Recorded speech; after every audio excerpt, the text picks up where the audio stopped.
Most people are not financially trapped because they lack income. They are trapped because they are following rules that were never designed to create freedom. This is the first fracture in the illusion.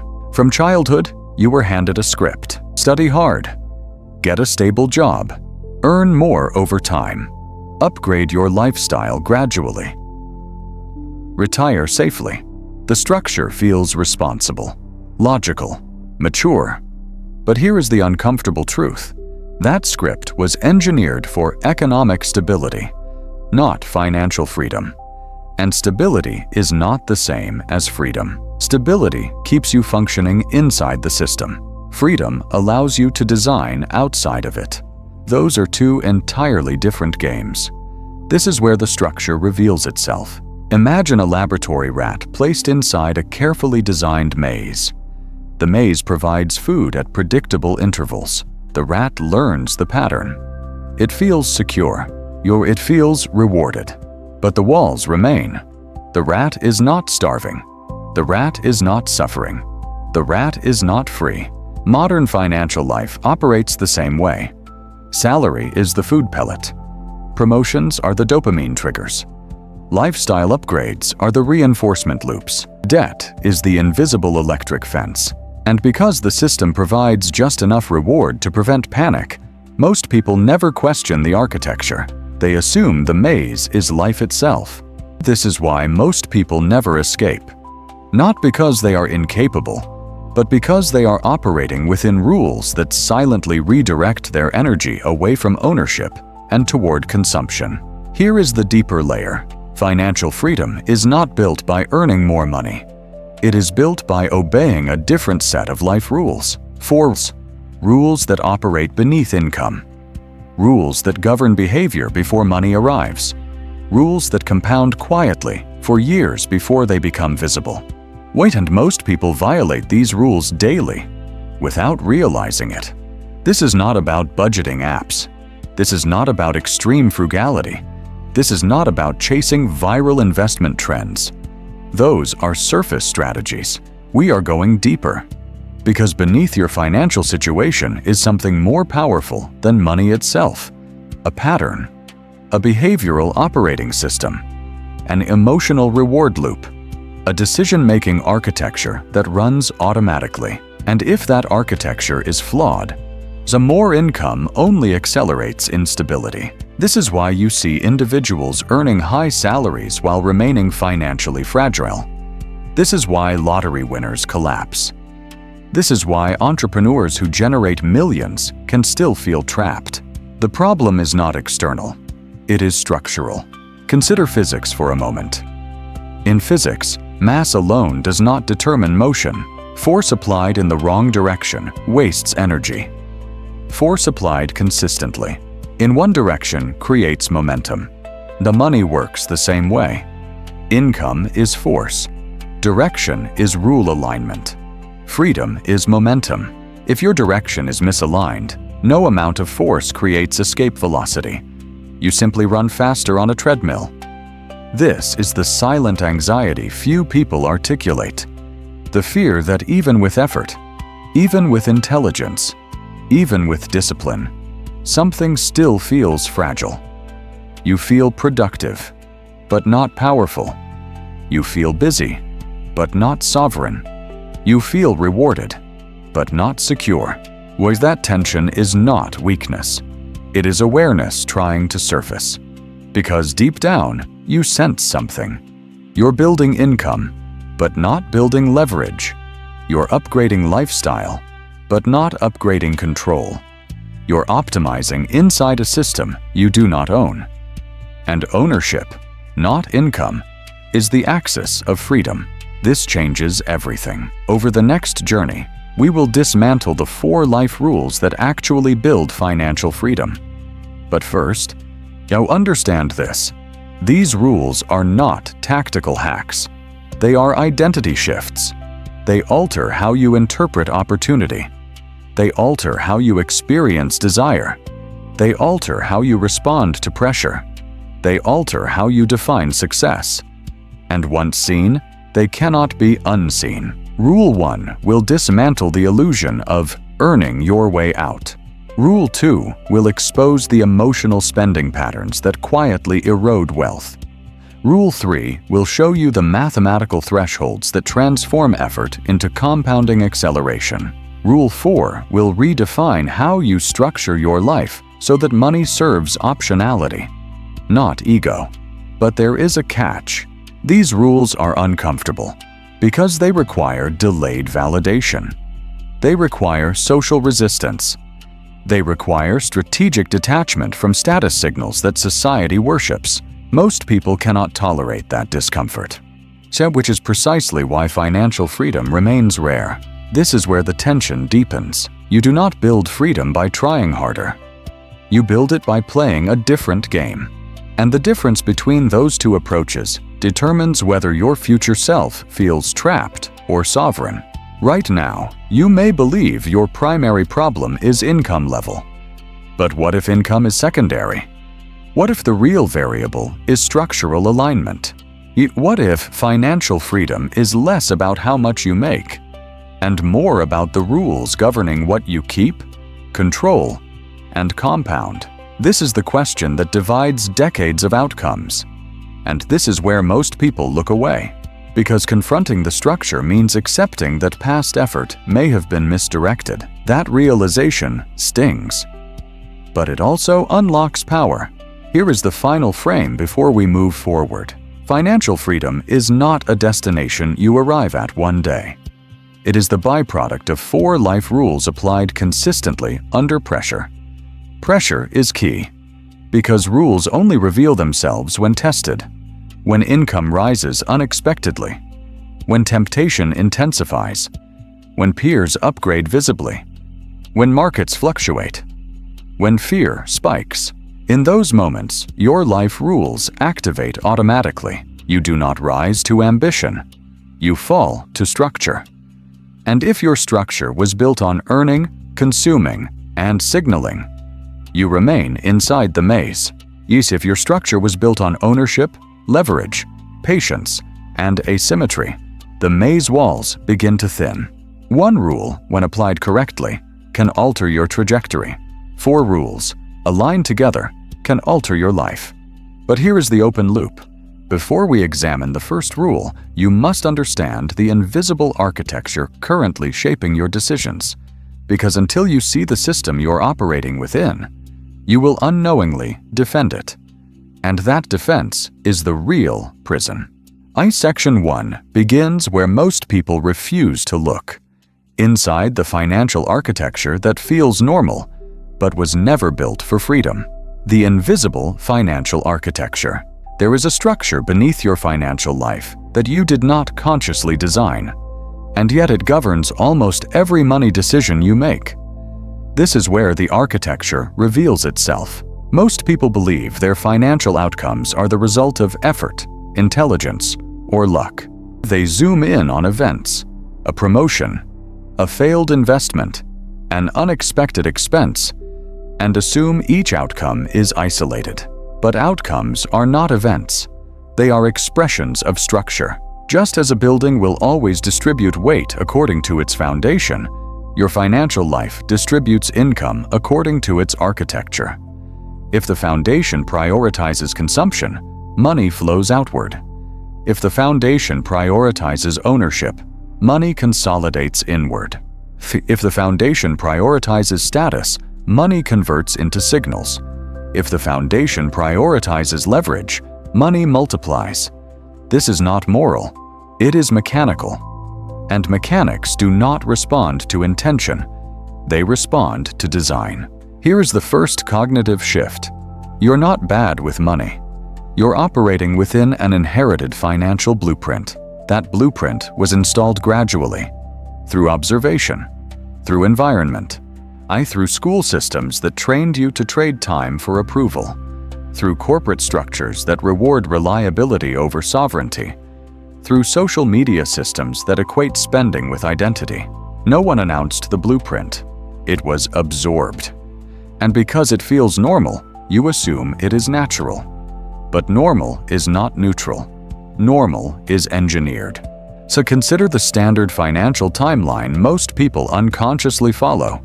education to employment, to lifestyle upgrade to debt, to slight income growth, to bigger lifestyle, to long-term obligation, to retirement planning, to dependency on markets. Notice what is missing. Ownership of productive assets early. Control over time. Margin for asymmetric opportunity. The structure delays leverage until late in life, when energy and risk tolerance are lowest. This is not accidental. Your economic systems require consistent consumers to sustain growth.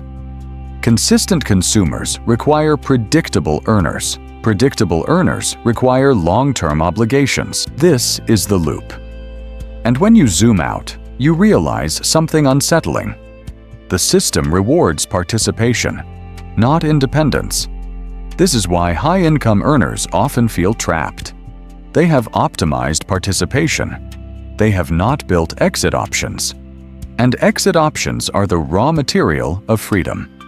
Pause here, because this is where internal resistance often rises. You might think, I still need income. Yes, income is oxygen, but oxygen alone does not create mobility. Direction does. The invisible architecture most people operate within has three dominant pillars: income dependence, lifestyle expansion, delayed ownership. Let us examine each carefully. Income dependence: in this structure, your lifestyle stability is tightly coupled to active labor. No labor implies no income implies immediate contraction. This creates psychological fragility. Even if income is high, dependence on it keeps the nervous system subtly on alert. Why? Because your survival bandwidth is directly tied to your current output. This forces short-term decision-making. You cannot afford to think in decades if your structure collapses in months. This is the hidden tax of income dependence. It narrows cognition. Lifestyle expansion. When income increases, so lifestyle increases proportionally. This feels rational.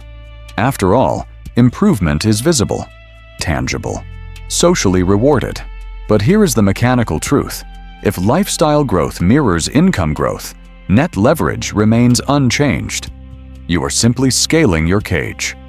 The walls are now larger, more comfortable, more impressive, but still walls.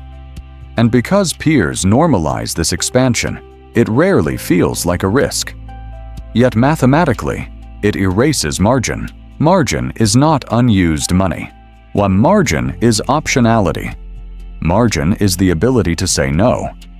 Margin is the ability to wait. Margin is the ability to deploy capital strategically rather than reactively. Without margin, you remain reactive. Delayed ownership. The third pillar is subtle but critical. Ownership of appreciating assets is postponed until later. First, stability, then security, then maybe investment. But compounding punishes delay. Time is the primary multiplier of capital growth. And the architecture most people follow front-loads consumption and back-loads ownership. This reverses the natural order required for freedom.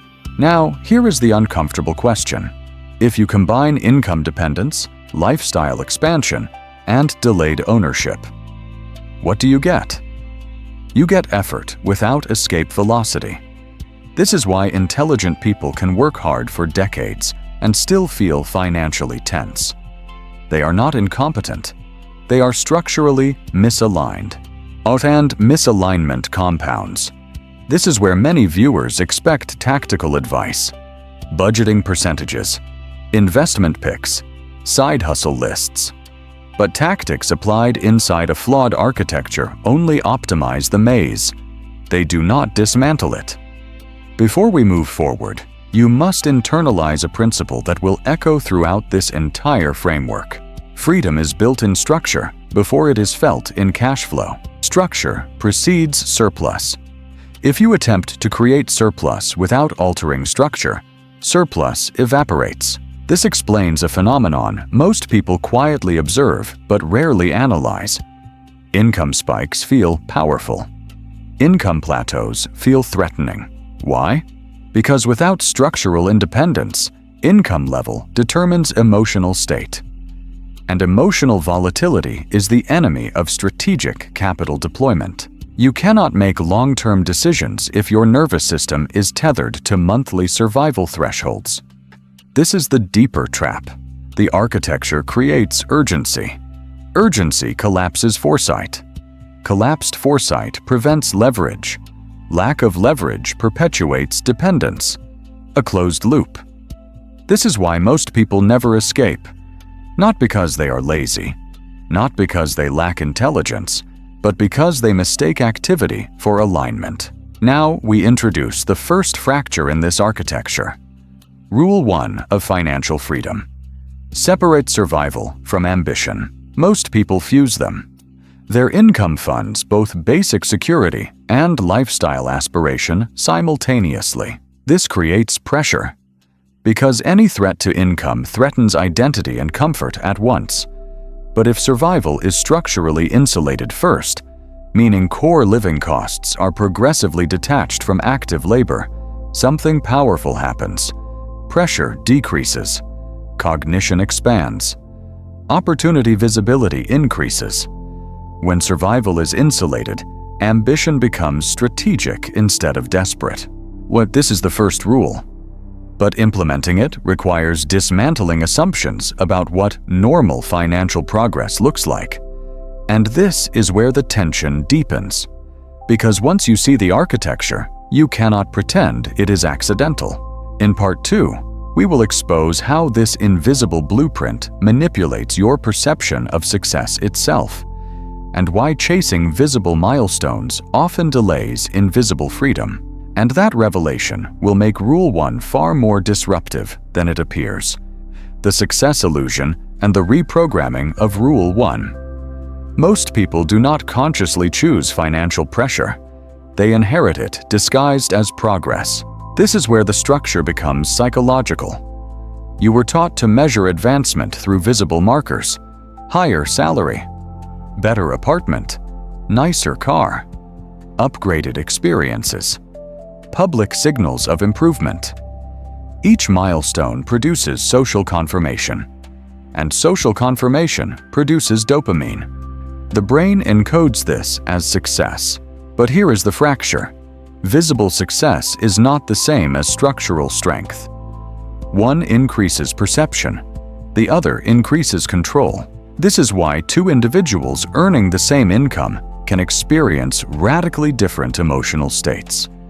One feels expanding power, the other feels expanding pressure. The difference is not income, it is architecture. Let us examine a simple but rarely articulated reality. When income rises, expectations rise, and not just personal expectations, social expectations. Friends adjust how they perceive you. Family recalibrates what they assume you can afford. Colleagues unconsciously benchmark lifestyle comparison. And slowly, subtly, a new baseline forms. The new baseline feels normal. This is where the trap tightens. Because once a higher lifestyle becomes baseline, reverting feels like failure.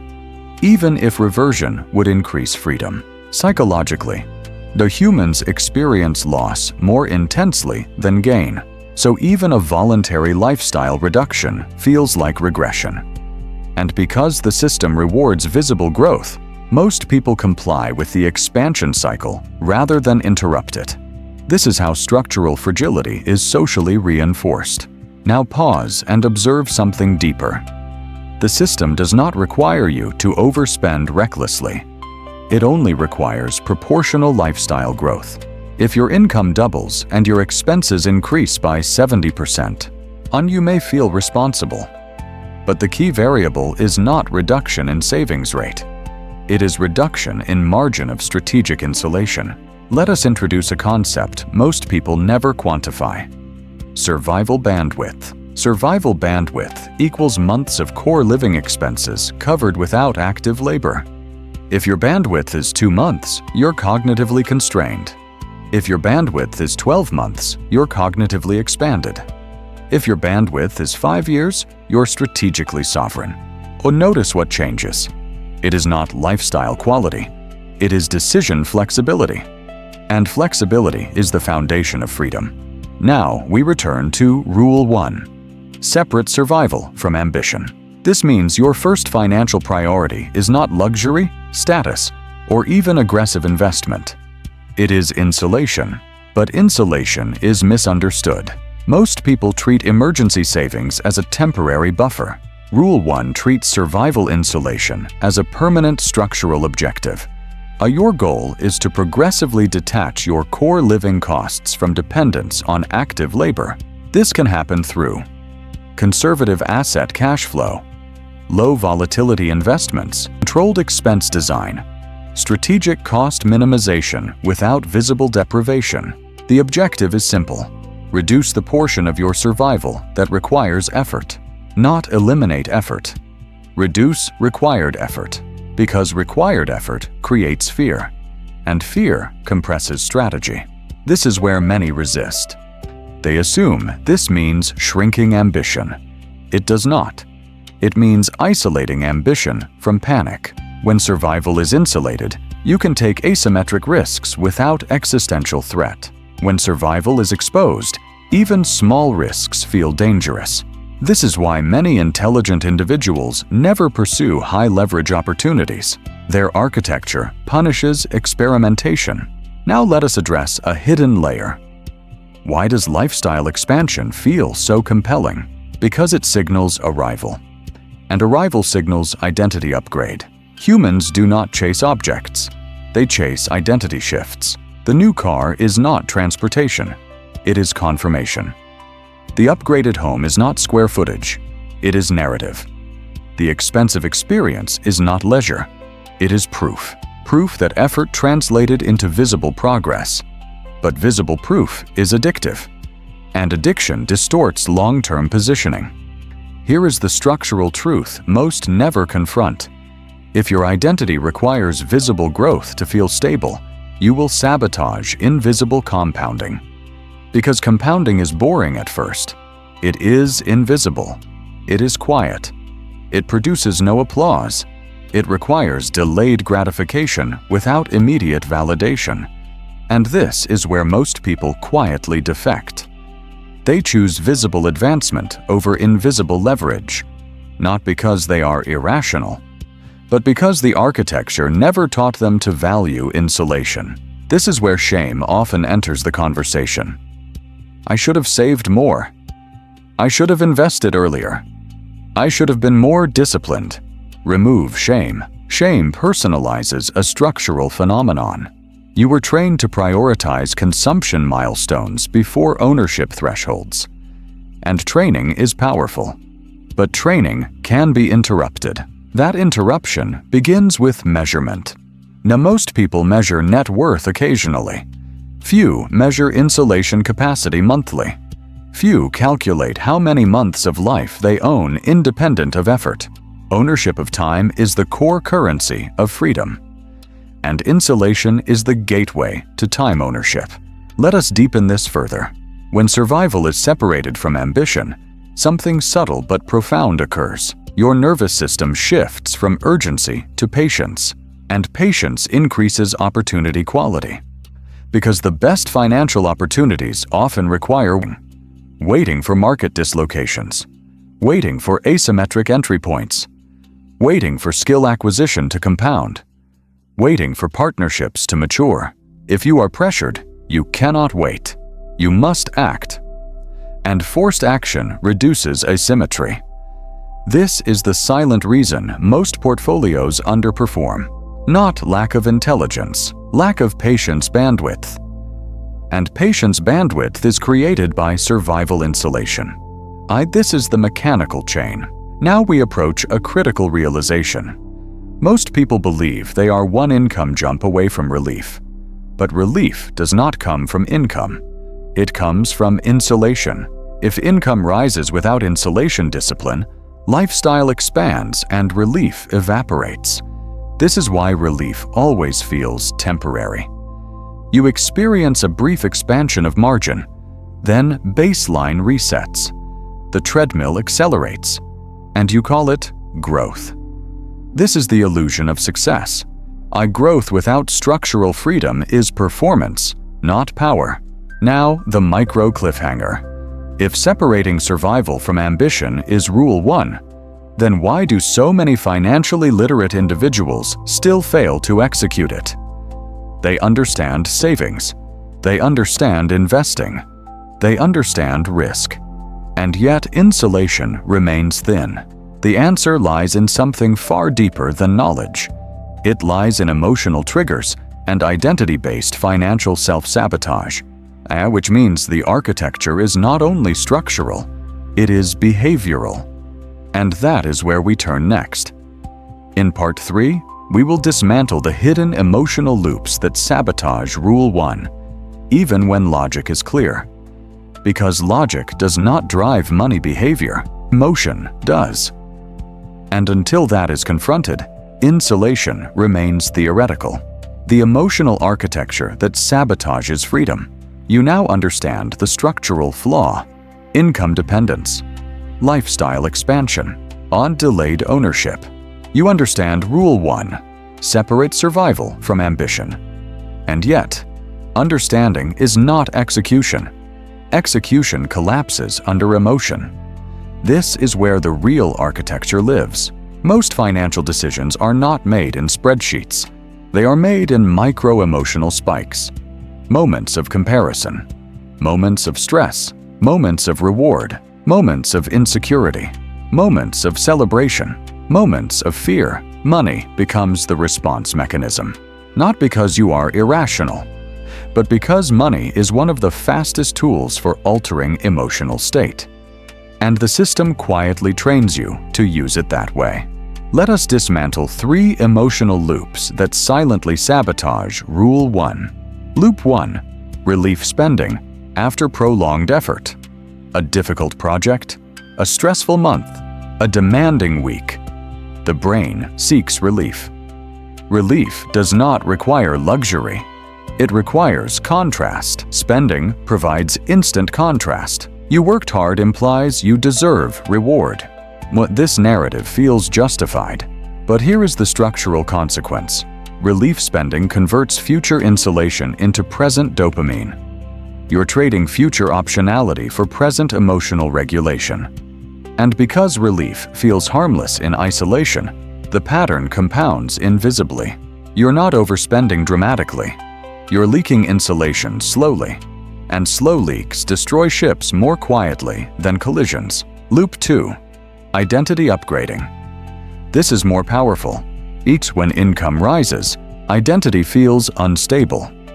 You begin asking unconsciously, do I look like someone at this level? Am I living in alignment with my success? Spending becomes alignment. You purchase signals to stabilize your self-concept. This is not vanity. It is psychological coherence. Humans crave internal-external consistency. If your internal income level outpaces your external lifestyle signals, discomfort arises, so you correct the discomfort. Yes, but here is the hidden cost.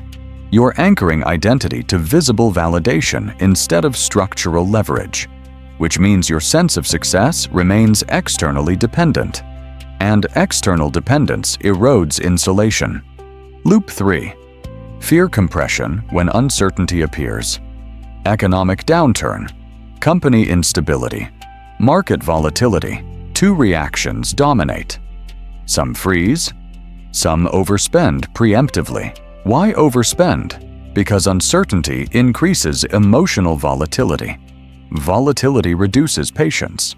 Reduced patience drives impulsive action, even consumption. This seems counterintuitive. But under stress, humans seek control. Purchasing something tangible feels like reclaiming control, even if it weakens long-term position. Now step back. Relief, identity, fear. 3 emotional states, all trigger spending behaviors that erode survival insulation, and none feel reckless in the moment. This is the deeper trap. Financial fragility is rarely dramatic. It is gradual emotional leakage. Now we confront an uncomfortable truth. Most people do not want insulation as much as they think they do. They want the feeling of upward motion more than structural freedom. Upward motion is visible. Insulation is invisible. And invisible progress requires self-generated validation. This is psychologically difficult because social comparison systems are constant. You see upgrades daily. Peers move. Colleagues expand. So strangers display curated prosperity. Even if you consciously reject comparison, exposure influences perception. The brain encodes relative position automatically. This is biological, which means Rule 1 requires emotional retraining, not just financial discipline. You must decouple emotional reward from visible consumption and attach it to structural metrics instead. For example, instead of celebrating a purchase, celebrate a new month of survival bandwidth. Instead of feeling pride in a lifestyle upgrade, feel pride in reduced required effort. Instead of signaling status outwardly, track optionality privately. This reprogramming is not natural. It is intentional. But once the shift occurs, something powerful emerges. You begin to feel excitement when insulation grows. You begin to feel calm when expenses decrease relative to assets. You begin to feel power in saying no. And this is the turning point. Because emotional alignment sustains structural discipline. Without it, discipline collapses under temptation. Now consider a scenario. Two individuals receive a significant income increase. Individual A upgrades lifestyle proportionally. Individual B freezes lifestyle and channels the delta toward insulation. After 5 years, Individual A feels successful but remains dependent. Individual B feels restrained initially but becomes strategically untouchable. At year 10, the divergence accelerates because insulation creates opportunity capture. Opportunity capture creates leverage. Leverage creates compounding asymmetry, and asymmetry builds freedom. But here is the final layer of this section. There is a reason most people resist separating survival from ambition. It feels like slowing down. And society worships acceleration. But speed without insulation increases fragility. True acceleration begins after insulation. Because when you cannot be forced into bad decisions, your risk profile improves dramatically. You can wait for asymmetric bets. You can reject exploitative opportunities. You can negotiate from strength. You can walk away. Walking away is power. And power, not income, defines freedom. This completes the foundation of Rule 1. Separate survival from ambition. Reprogram emotional triggers. Redefine success as insulation growth. But this is only the first life rule. And it solves only one layer of the maze.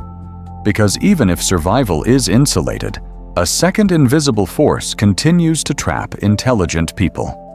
A force rooted not in structure, but in behavior. In the next section, we dismantle the behavioral finance traps that erode wealth even after structural awareness emerges. Because insulation without behavioral mastery still collapses under pressure. Section 2 will expose the emotional spending triggers, status illusions, and identity-based self-sabotage mechanisms that quietly destroy long-term freedom.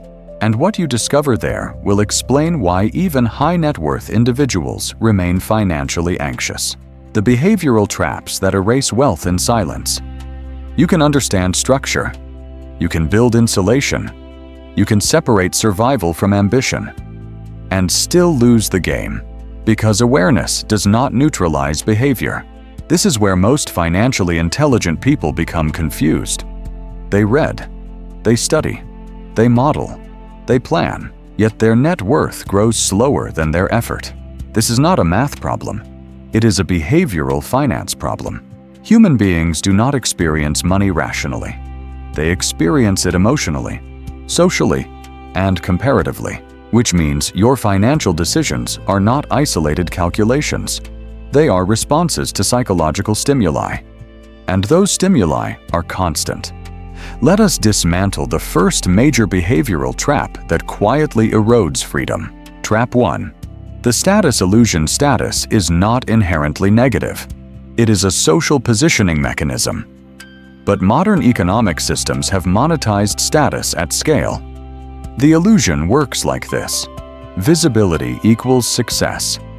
Consumption equals progress. Public upgrades equal achievement. And because humans evolved in small tribes where reputation determined survival, status signals feel existentially important. But in a modern economy, status has been decoupled from structural power. You can signal prosperity without possessing leverage. And because signaling is easier than compounding, most people default to signaling. Here is the psychological distortion. Status purchases feel like advancement, but they rarely increase optionality. A luxury car may increase perceived status. It does not increase insulation. An upgraded apartment may elevate self-image. It does not increase asset ownership. A high-end vacation may generate social admiration. It does not increase leverage. The illusion persists because the rewards are immediate and visible. Structural rewards are delayed and invisible. And the human brain prefers immediacy. This is called present bias. Future value is discounted emotionally. Present reward is amplified neurologically. Now combine present bias with social exposure. You are constantly shown curated lives, curated consumption, curated milestones. Even if you intellectually reject comparison, your nervous system still processes relative positioning, influences spending decisions in ways you do not consciously track. This is why income increases often coincide with new social circles and new spending norms. Norms shape behavior more than logic. If everyone around you upgrades housing, your baseline perception shifts. If everyone normalizes debt, resistance weakens. As if everyone equates visible growth with success, invisibility feels like stagnation. This is where structural discipline collapses. Not under ignorance, under social pressure. Now here is the deeper mechanism. Status spending does not only deplete money, it reshapes identity. Once you internalize a certain lifestyle as who I am, downgrading becomes psychologically painful. This creates what behavioral economists call loss aversion amplification. You fight harder to maintain lifestyle than to build insulation, which means future income increases are pre-allocated to lifestyle preservation. And preservation reduces capital deployment capacity. This is how high earners remain financially constrained. The cage is upgraded, but it remains a cage. Micro cliffhanger. If status illusion is powerful enough to override logic, what mechanism can neutralize it? We will return to that. But first, the second behavioral trap. Trap 2. Emotional spending as regulation money is one of the fastest emotional regulators available. Stress leads to spend. Boredom leads to spend. Celebration leads to spend. Insecurity, arrow spend. Not always recklessly. Sometimes subtly. The key insight: spending changes emotional state quickly. Investing does not. Insulation does not. Debt repayment does not. Asset acquisition does not. Those require patience. But emotional discomfort seeks immediate relief. This creates micro-leakage. You may save aggressively for months, then rationalize a large purchase because you earned it. You may invest consistently, then withdraw to finance an impulse upgrade. You may build insulation, then dilute it during emotional volatility. None of this feels catastrophic, but compounded over years, emotional regulation spending erodes wealth velocity. Now consider this pattern. High-stress environments increase consumption frequency. Modern professional life is high stress by design. Deadlines, performance metrics, competition, information overload. And what is the most culturally accepted reward mechanism? Consumption. This is not accidental. The system creates stress. The system sells relief. The system profits from the cycle. Which means breaking the cycle requires conscious intervention, not increased income, increased emotional awareness. Here is a strategic shift. Before any discretionary purchase, but ask one question. Is this solving a structural need or regulating an emotional state? If it is emotional regulation, delay 72 hours. Not because deprivation builds character, but because emotional states decay. Most impulses weaken when not acted upon immediately. This simple friction mechanism dramatically reduces leakage, but few implement it consistently. Why? Because friction feels like restriction, and modern culture equates restriction with failure. This is the hidden manipulation. Discipline is framed as limitation, when in reality, discipline is insulation reinforcement. Now, the third behavioral trap 3. Identity-based self-sabotage. This one is subtle and dangerous. Many individuals carry unconscious financial ceilings. These ceilings are not income limits. They are identity limits. For example, if I accumulate too much, people will judge me. If I invest aggressively and fail, I will look incompetent. If I outgrow my social circle financially, I will lose belonging. Belonging is a primal need. If wealth accumulation threatens belonging, self-sabotage activates. You may procrastinate investing. You may avoid negotiation. You may underprice your skills. You may overspend to maintain relatability. This is not weakness. It is social survival wiring. But in a modern economy, that wiring often limits financial expansion. Now pause. You may believe this does not apply to you, but observe your discomfort when imagining radically increasing net worth beyond peers. Living below means despite high income, saying no to lifestyle upgrades others expect.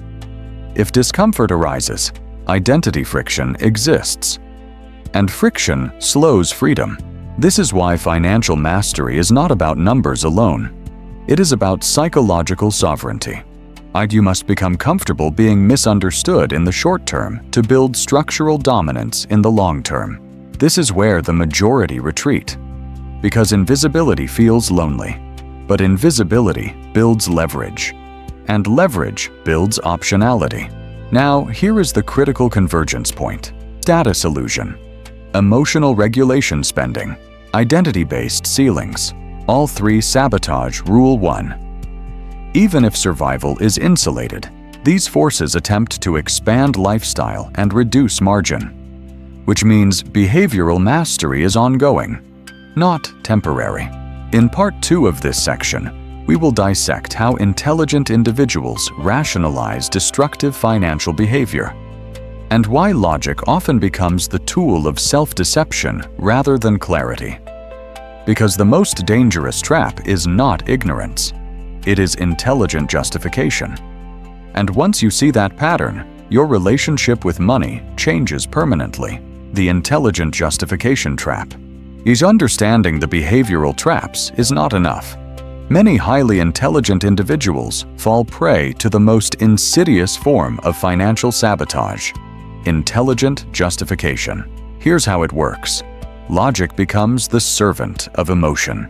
Reasoning is used to rationalize choices that feel emotionally necessary rather than structurally beneficial. Example: you received a bonus. Your logical mind says, I should invest this. Your emotional brain says, I want to upgrade my lifestyle. It's justified. I earned it. Now the reasoning system steps in. Yes, I need to reward myself for hard work. Investment can come later. At first glance, this feels rational. It's responsible. It's moderate. But structurally, it undermines insulation. It erodes the survival bandwidth you work to build. Over time, this rationalization compounds. Small justifications become habits, but habits become structural leaks. And leaks, unnoticed, gradually dismantle financial freedom. The key insight here: Behavioral intelligence is only effective if it aligns with structural rules. Logic alone, untethered from architecture, becomes a tool of sabotage. Next, let's examine another example of intelligent justification that is deeply embedded in social perception. Socially, most people benchmark financial behavior against peers. Yes, the high earner may feel compelled to purchase a luxury car, move to a larger home, or invest in prestige goods. Not because these purchases are necessary, but because logic, emotion, and social comparison converge to make them feel required. I will invest in this property. The market is rising, and everyone is doing it, they say. But the real driver isn't market analysis. It's emotional conformity disguised as strategic reasoning. Thus, this is where the illusion becomes subtle. You feel responsible, proactive, and informed. But in reality, you're servicing the invisible pressures of the system rather than your own rules. The danger intensifies when multiple traps converge. Status illusion plus emotional spending plus identity ceilings plus intelligent justification equals behavioral compounding. At this point, even high financial literacy fails to produce freedom. Knowledge without behavioral alignment only accelerates entropy. The smarter you are, the more convincing the justifications become, and the faster your structural leaks expand. Pause here and consider. If intelligent reasoning can be hijacked to justify suboptimal behavior, what is the antidote? The antidote is deliberate awareness and structural measurement.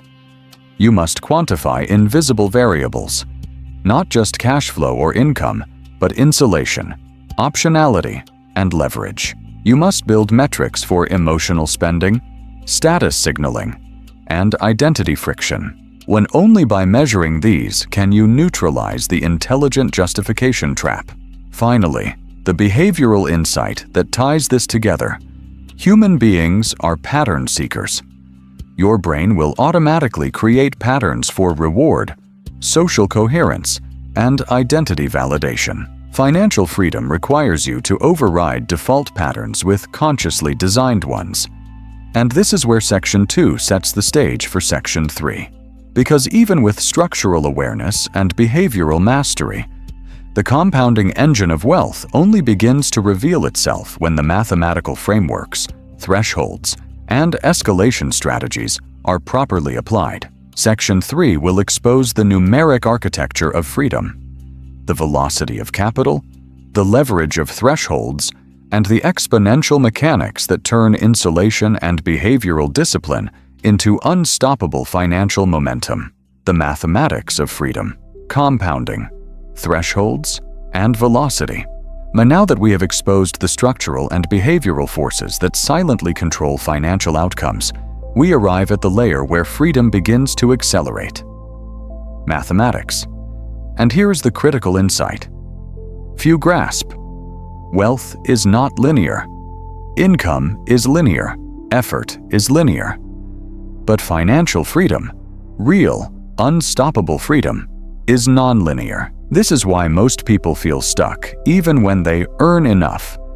They are chasing linear results in a non-linear system. Let's define the terms. Compounding. The exponential growth of capital over time. Not just money, but leverage, assets, and knowledge. Thresholds. Critical points where small incremental actions trigger disproportionately large effects. Velocity.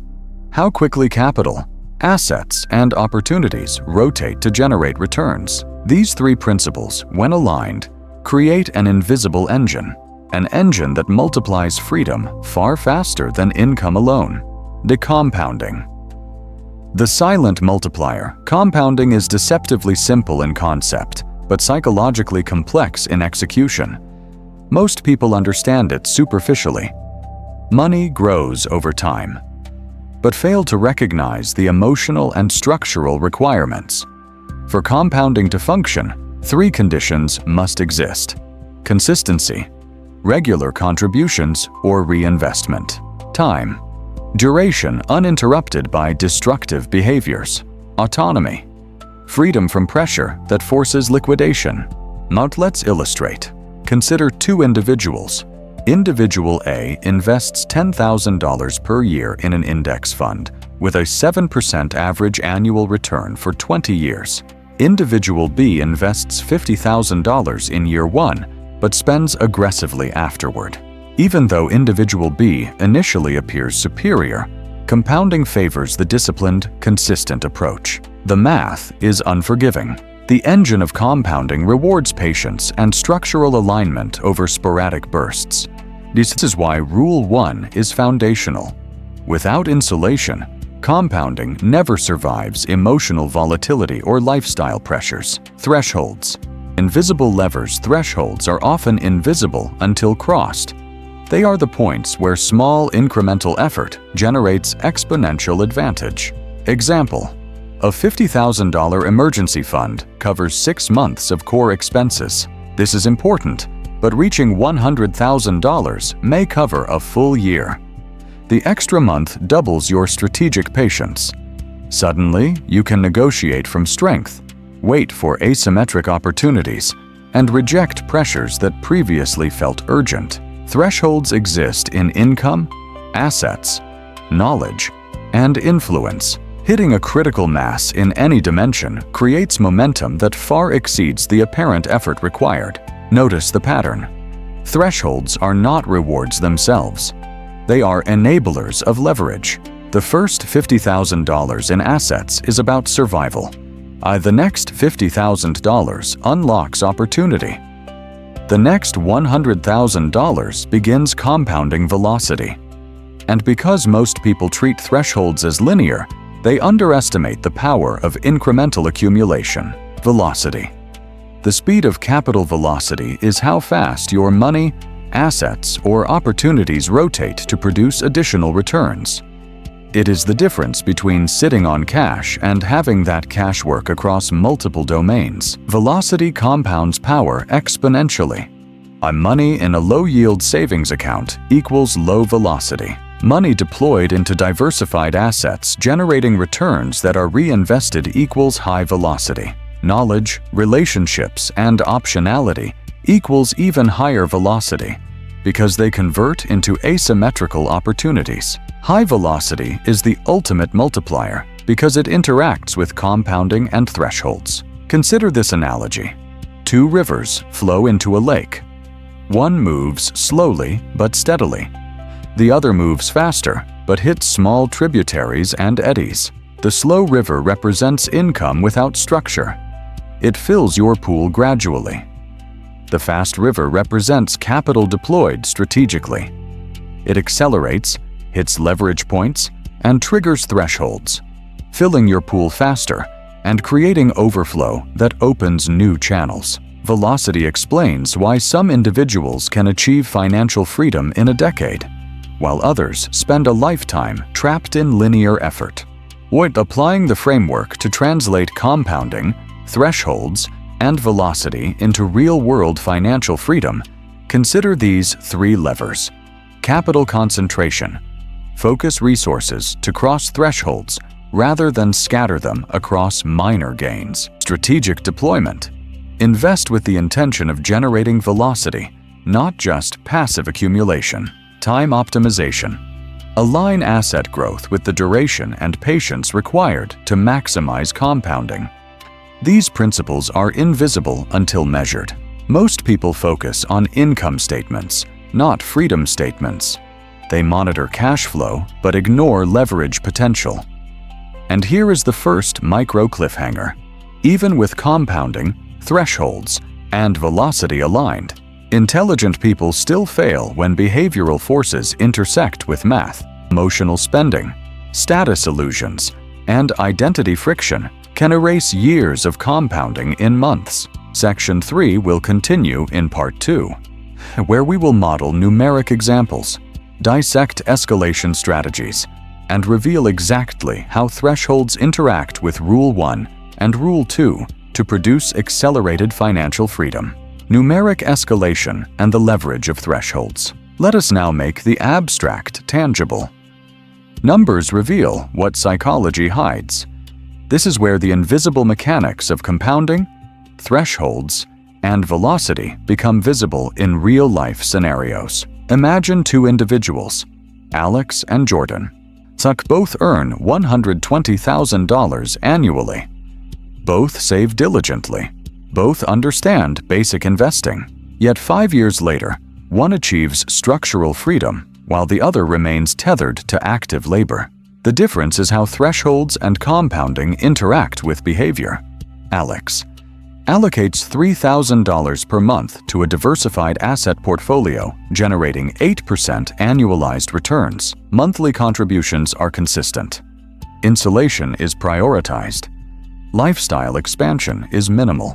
His emotional triggers are mitigated by deliberate friction. Jordan allocates $3,000 per month initially, but gradually increases lifestyle spending as income rises. Purchases status items.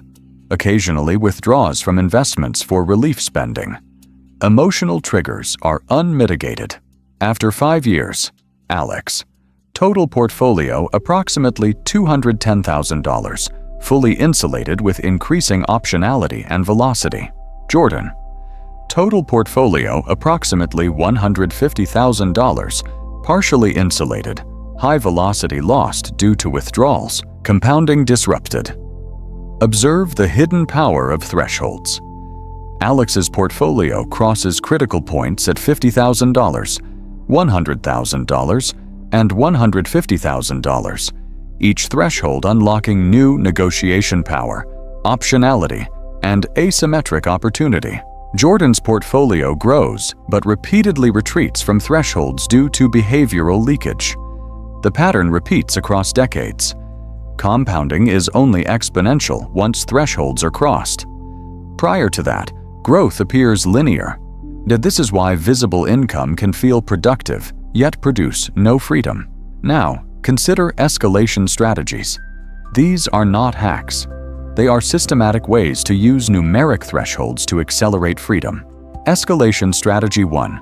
Layered Asset Allocation. Initial phase.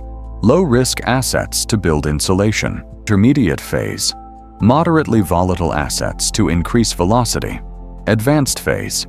High optionality or asymmetric bets. Once survival insulation and behavioral mastery are intact. This layered approach prevents emotional triggers from eroding progress. Each threshold is deliberately protected. Escalation Strategy 2. Compounding reinforcement loops reinforce gains through reinvestment.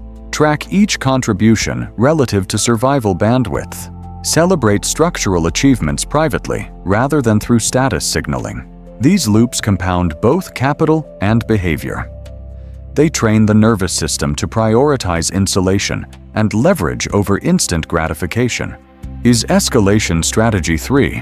Velocity multipliers deploy capital into systems that generate multiple feedback loops.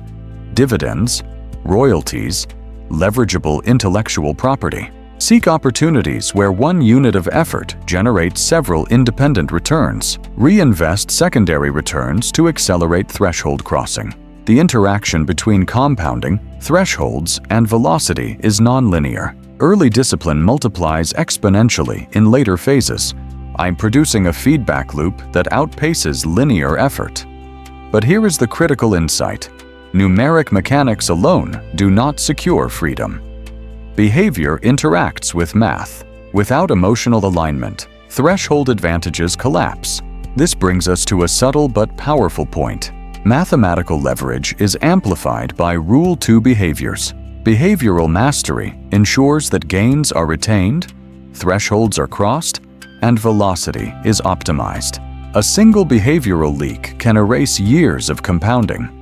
Consider a $10,000 emotional purchase from the insulated portion of capital. At an 8% compounding rate over 10 years, that is a $21,589 opportunity cost. Multiply by repeated leaks, and decades of compounding vanish.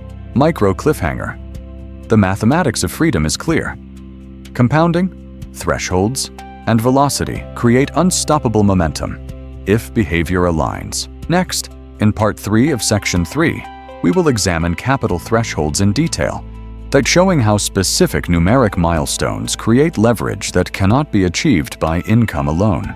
We will explore how these thresholds interact with emotional mastery and structural insulation to produce what I call the escape velocity of wealth. Capital thresholds and the escape velocity of wealth. We have explored compounding, behavioral alignment, and the general concept of thresholds. Now, we take the final step, defining capital thresholds and understanding how they generate true financial escape velocity. A threshold is not merely a number, it is a structural pivot point, an inflection in your financial architecture where accumulated capital begins to dominate constraints instead of being dominated by them. Think of it like a spacecraft. Raw fuel, income, produces minimal acceleration if your trajectory is inefficient. But once you reach escape velocity, gravity, dependency, is emotional pressure, societal expectation, no longer restricts you. You can chart a trajectory outward, toward freedom. Threshold 1. Insulation threshold. This is the foundation. It is the point where survival is fully detached from active labor. For most individuals, this is approximately 12 to 18 months of core expenses. Why this matters? Emotional pressure decreases. Strategic patience increases. Ability to refuse unprofitable or high-risk obligations emerges. Without reaching this threshold, Rule 1 cannot operate fully. Any increase in income above this point becomes purely optional capital, ready for leverage rather than consumed by necessity. Threshold 2. Leverage threshold. Once insulation is solid, the next threshold is leverage-capable capital.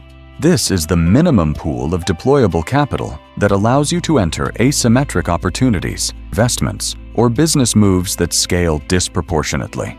So, numeric example. With $50,000 in deployable capital, certain private investments or partnerships become accessible. With $100,000, you can co-invest alongside higher-tier opportunities, gaining outsized returns while limiting personal risk exposure. Leverage is only meaningful once survival is secured. Otherwise, risk becomes pressure, and pressure destroys rational decision-making. Threshold 3. Compounding acceleration threshold. This is where the real exponential growth begins. At this level, previously linear contributions transform into non-linear momentum. Imagine, your $100,000 capital generates 8% annually to $8,000 gain. You reinvest gains consistently, and your velocity multiplies as new income streams are integrated. Here is the critical point. Once this threshold is crossed, time becomes your ally, and each increment of capital contributes not just to survival, but to optionality, leverage, and freedom. Threshold 4.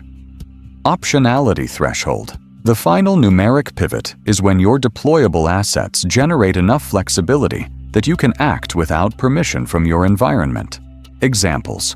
You can leave a job without fear. You can negotiate terms from a position of power. You can invest in high asymmetry opportunities that others cannot access. At this stage, compounding, leverage, and insulation align. Velocity becomes unstoppable. Your capital no longer reacts to pressure. Pressure reacts to your capital. Escalation mechanics crossing one threshold amplifies the next. Each numeric milestone reduces behavioral friction and multiplies leverage potential. Failure to cross thresholds consistently is the hidden reason most high earners remain financially trapped. They scale income, but never reach escape velocity. Consider the subtle but deadly trap. Many individuals focus on increasing income indefinitely, without ever reaching the critical insulation threshold. Without that foundation, every dollar earned is immediately absorbed into lifestyle expansion. Thresholds are never crossed. Velocity remains minimal.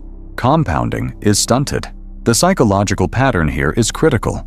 The brain experiences relief at income increases, but fails to notice structural stagnation.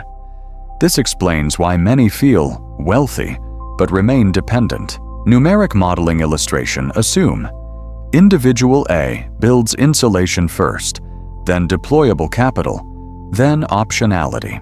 With individual B increases income linearly without insulation or threshold focus. After 10 years, individual A achieves optionality with high leverage and rapid compounding potential. Individual B may earn twice as much, but remains tied to income, emotionally reactive, and structurally constrained. Escape velocity is not achieved through effort alone. It is achieved through strategic threshold sequencing, anchored by Rule 1 and reinforced by behavioral mastery. A micro cliffhanger. This is why most high earners still feel trapped. Even with all the tools, thresholds are invisible unless consciously measured and protected. In Part 4 of Section 3, we will explore wealth velocity in real-world escalation examples, showing precisely how compounding, thresholds, and behavioral discipline converge to create the asymmetry that converts effort into unstoppable freedom. Wealth velocity in action. Escalation examples. We have dissected the mechanics of compounding, thresholds, and behavioral alignment. Now it's time to see wealth velocity in action. Velocity is not abstract. It is observable in the patterns of capital deployment, decision timing, and escalation strategies that high-leverage individuals employ. Scenario 1. Strategic timing and compounding. Consider two individuals, Maya and Leo. Both save $2,500 per month. Both earn $120,000 annually. Both understand basic investing. Maya follows a layered escalation strategy. Year 1 to 3. Focused on insulation. Year 4 to 6. Deployable capital targeted into moderate growth assets. Year 7 plus. Optionality threshold reached. Asymmetric investments executed. Leo increases lifestyle proportionally to income, reacting to social pressures and emotional spending. After 10 years, Maya's capital has crossed 3 thresholds, generating velocity through reinvestment and asymmetric opportunities. So total effective wealth growth exceeds $450,000. Leo's capital is $300,000, largely linear in growth, with velocity stunted due to recurring behavioral leaks. Notice the principle. Velocity multiplies not by higher income, but by higher leverage of thresholds and disciplined behavior. Scenario 2. Leveraging optionality. Optionality is the ultimate amplifier of velocity. It is the ability to act decisively without constraint when asymmetric opportunities appear. On example, Maya observes a private equity opportunity requiring $75,000 minimum investment. Because her insulation and leverage thresholds are secured, she can commit without emotional strain. Leo, despite similar income, cannot participate. Emotional triggers and lack of insulation prevent action. Here, velocity is revealed as speed plus freedom to deploy capital, not simply rate of return. Scenario 3. The reinvestment loop. High-velocity wealth growth is rooted in reinvestment, but not blind reinvestment. It is strategic compounding. Allocate new gains toward threshold acceleration rather than consumption. Let threshold completion unlock optionality and new asset classes. Reinvest secondary returns into complementary opportunities. For example, Maya receives dividends from existing assets. Instead of cashing out for discretionary spending, she redeploys them into a high-growth sector, accessible only after reaching the leverage threshold. Over time, this reinvestment loop accelerates growth exponentially. Velocity is no longer constrained by active income. It becomes self-propagating. Scenario 4. Behavioral discipline as velocity. Multiplier all numeric strategies fail if behavioral discipline collapses under social, emotional, or identity pressure. Strategic friction, 72-hour delay on discretionary spending, preserves insulation. Identity detachment prevents status-driven consumption. The conscious focus on survival insulation first ensures that thresholds are crossed sustainably. Behavioral alignment does more than preserve wealth. It accelerates it.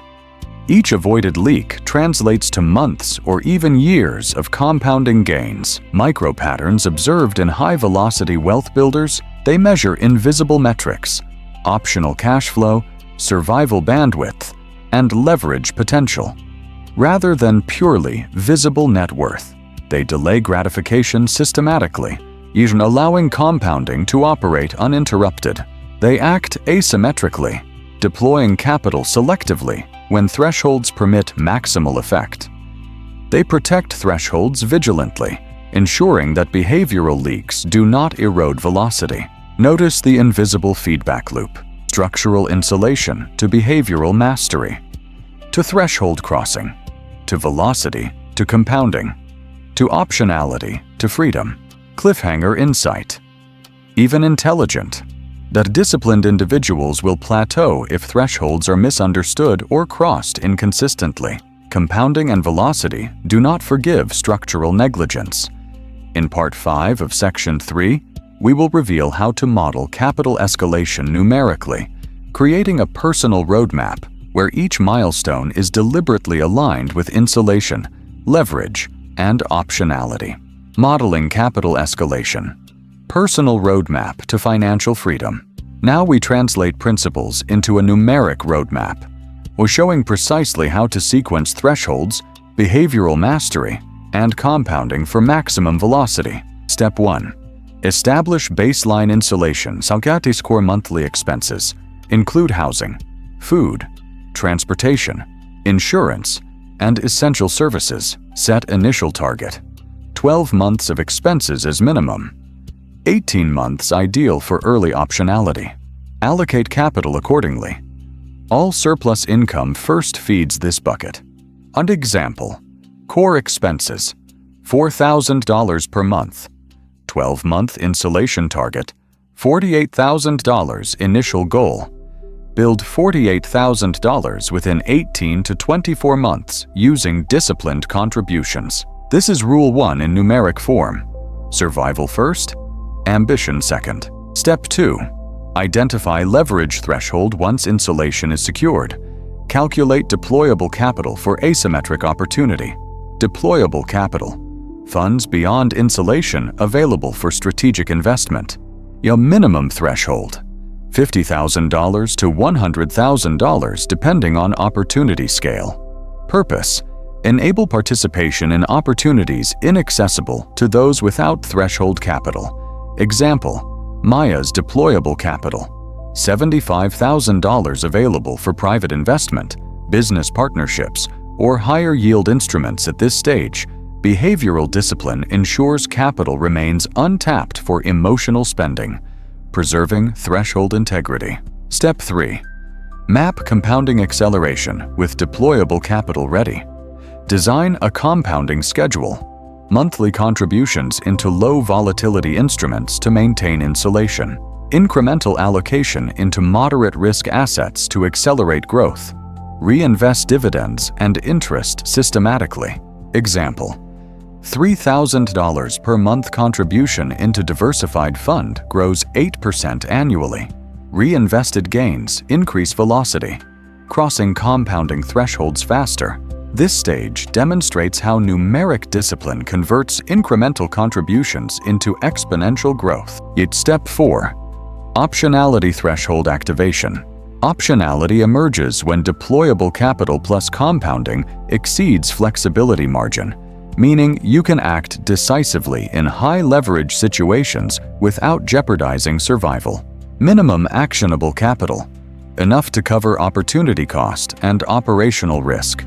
Behavioral condition: emotional neutrality to deploy capital confidently. Outcome: high asymmetry opportunities accessible. Velocity multiplies. Example: optionality threshold: $150,000 activates access to private equity, leverageable assets, or strategic partnerships. Step 5. Continuous feedback loop. High-velocity wealth growth depends on constant monitoring and adjustment. Track insulation's bandwidth. Monthly track deployable capital growth. Relative to thresholds, track behavioral adherence. Leak prevention. Reassess velocity opportunities. Quarterly example. Alex reviews thresholds each quarter, then reinvests dividend gains strategically, then accelerates capital velocity. The feedback loop ensures that the system remains self-correcting. Behavioral discipline reinforces numeric targets. Numeric targets reinforce behavioral discipline. Micro cliffhanger. Even with this roadmap, intelligent individuals may plateau. Why? Because compounding, thresholds, and velocity are powerful. But the social, environmental, and lifestyle forces we will explore in Section 4 continue to exert pressure. These forces can distort perception, trigger lifestyle inflation, and erode progress. Yet understanding them is critical before reaching true freedom. You have traveled through the invisible architecture of financial freedom. You have seen the structural truths: survival insulation, behavioral mastery, compounding, thresholds, and velocity. You have understood the hidden traps: status illusions, emotional spending, identity ceilings, and intelligent justification. You have modeled numeric escalation, activated thresholds, and witnessed the acceleration of wealth when rules align. And now comes the moment one fear. Action. Knowledge without execution is a cage. Understanding without application is an illusion of progress. You're no longer permitted to remain passive. This is your direct challenge. Ask yourself, are you living under the illusion that income alone creates freedom? Are your decisions shaped by immediate emotional gratification rather than strategic optionality? Have you built survival insulation that allows you to act, wait, and scale without pressure? If the answer is anything less than absolute, you are still participating in the system on someone else's terms. You are still racing a treadmill disguised as wealth. The ascension begins when you claim sovereignty over your capital, your behavior, and your decisions. Not next year. Not after the next race. Now. Step 1. Confront your invisible leaks. Examine every emotional, social, and identity-driven impulse that drives spending. Measure it. Track it. Neutralize it. Each micro-leak you stop is months of compounding regained. Step 2. Reaffirm structural discipline. Rebuild your foundation of insulation. Protect thresholds. Guard velocity. Make every dollar, every asset, every decision serve the engine of freedom. Every action must reinforce optionality. Step 3. Think in decades, not months. Short-term income or visible gains are meaningless without horizon thinking. Freedom is created over decades of disciplined, intentional accumulation. Your nervous system must adapt to patience. Your identity must detach from status signaling. Your decisions must operate at the scale of years, not days. Step 4. Deploy asymmetrically. When thresholds are crossed, act decisively. Move in ways that others cannot. Invest in opportunities inaccessible to the unprepared. Multiply leverage through knowledge, time, and capital simultaneously. This is the point where compounding, velocity, and behavioral mastery converge into unstoppable freedom. Yes, Step 5. Redefine wealth, power, and freedom. Wealth is no longer a number on a screen. Freedom is no longer a lifestyle statement. Power is no longer measured by comparison. Wealth equals insulation plus optionality plus compounding acceleration. Freedom equals ability to act without pressure, delay gratification without fear, and leverage opportunities asymmetrically. Power equals the quiet or invisible capacity to create impact and opportunity without being forced by external forces. The final truth: this system works for anyone willing to see the invisible, act with patience, and align behavior with structure. It rewards discipline and punishes illusion. Your direct challenge: do not leave this moment unchanged. Begin by asking yourself, which invisible leaks are eroding my survival insulation? Which thresholds have I ignored or postponed? How am I trading long-term freedom for short-term status, emotion, or comfort? Your next 30 days determine the trajectory of your next decade. Action now compounds faster than any income increase ever could. The ascension close freedom is not earned in leaps. It is built in quiet, consistent, strategic decisions that most people overlook. It is insulated, patient, and asymmetrical. It is uncomfortable, invisible, and relentless. So take the step today. Stop leaking potential, or protect thresholds. Multiply velocity. Expand optionality. Build compounding momentum that no social pressure, emotional trigger, or status illusion can derail. Because here is the ultimate truth. You either structure your freedom, or the system structures you. This is your moment. This is your responsibility. And this is your ascension.